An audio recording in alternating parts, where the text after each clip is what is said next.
muito boa tarde a todos.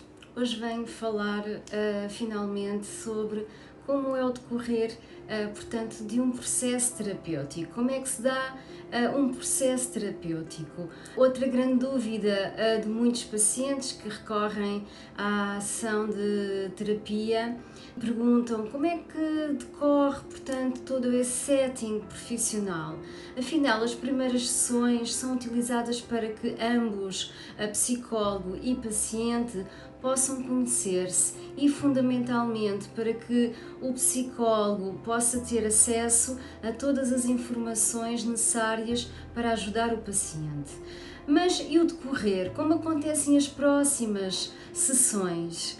E quando realmente elas terminam? O facto é que ninguém gosta de iniciar algo sem saber em média um prazo para terminar. Isso porque estamos a falar de um investimento de tempo e também de um investimento financeiro.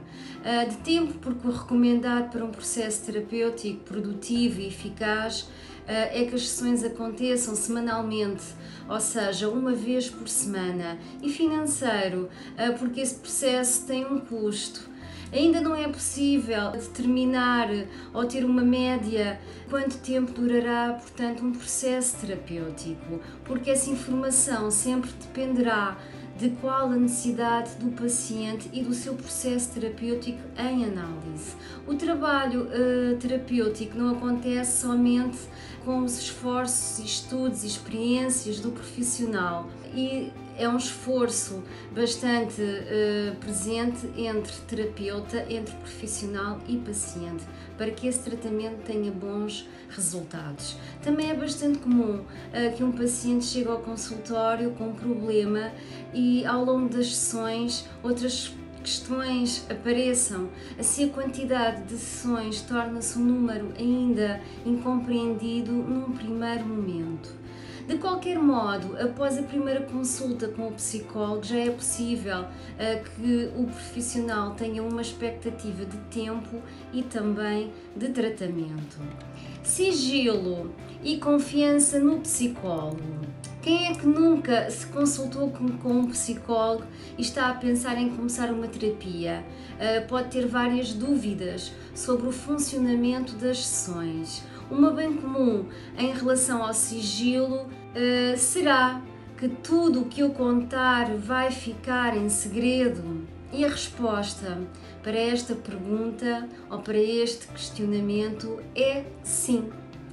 Tudo fica apenas entre paciente e psicólogo, conforme o código ético da profissão. Quando os estudantes terminam a sua graduação em psicologia, passam, portanto, pela sua formatura, fazem um juramento em que é feito na altura acerca do sigilo de todos os casos que passarão no futuro. Faz parte do código deontológico e ético dos psicólogos a questão do sigilo profissional, por isso o terapeuta nunca abrirá nenhuma informação relativa aos seus pacientes, nem mesmo o nome deles pode, portanto, facultar. Em determinadas situações, quando o psicólogo percebe durante a terapia que o paciente precisa iniciar um tratamento com outro profissional de saúde, nomeadamente um psicólogo, pode precisar falar com o paciente sobre esse assunto e dizer-lhe que vai passar ou remeter a informação para o médico. Mas isso só será feito caso o paciente dê a sua autorização para a conversa e permita que o psicólogo encaminhe o caso, passando o contexto da situação para o médico psiquiatra. Outro momento em que o psicólogo pode ter que falar alguma coisa sobre os seus pacientes é durante a supervisão técnica, que é obrigatória.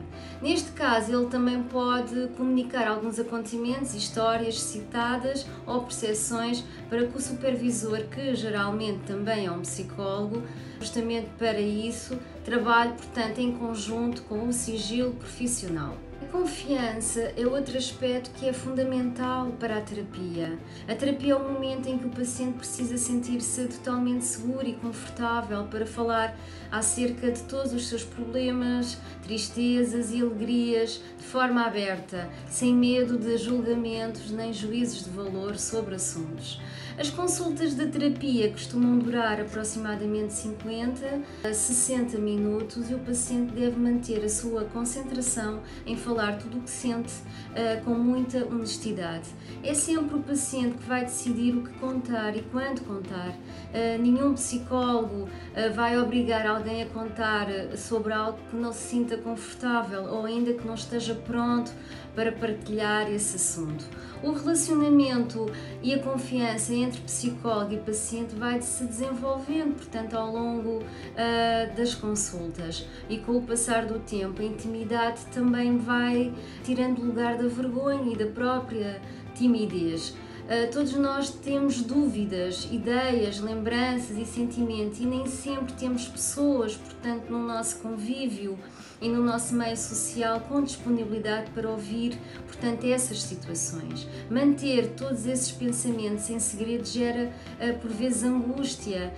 Por isso precisamos de um lugar de confiança para poder falar sobre esses assuntos de forma o mais abertamente e honestamente possível.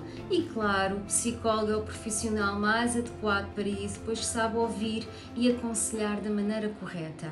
É função do psicólogo ajudar o paciente a resolver os seus problemas, mas isso não é feito, portanto, com receitas simples ou respostas mais simples. Cada pessoa é diferente, no seu passado, no seu presente, no seu futuro, e realidades também completamente distintas umas das outras. O psicólogo fornece as técnicas e tem as técnicas de autoconhecimento que são necessárias para que cada um consiga ver a solução que é melhor para si mesmo, esclarecendo, portanto, as suas dúvidas e as suas ideias e objetivos. Portanto, confie, o sigilo faz parte do código ético e deontológico de um psicólogo. Fico, portanto, por aqui e não se esqueça de salvar se não tiver tempo. Desejo-vos, portanto, uma ótima semana e até breve.